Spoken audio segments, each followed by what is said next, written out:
Today is the day 11 of 101 days of learning in UI UX design.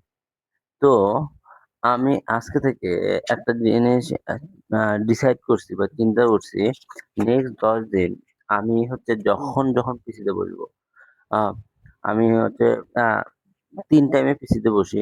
সকালে, দুপুরে এবং রাতে। তো আমি এখন থেকে যখন পিসিতে বসবো, তখন আমি হচ্ছে নিজেকে সেলফ রেকর্ড করব। সেলফ রেকর্ড করার কারণ হচ্ছে আমি কতটা ইমপ্রুভ করতেছি বা আমি কি ইমপ্রুভ করছি সেটা দেখার জন্য।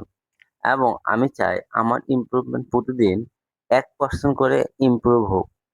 তো যদি আমার ১% করে পার ডে ইমপ্রুভ হয়, তাহলে হয়তোবা নেক্সট 10 ডে আমার হচ্ছে যে ডিজাইন স্কিল বলেন বা কথা বলার স্কিল বলেন, সেটা হচ্ছে 10% ইমপ্রুভ হবে।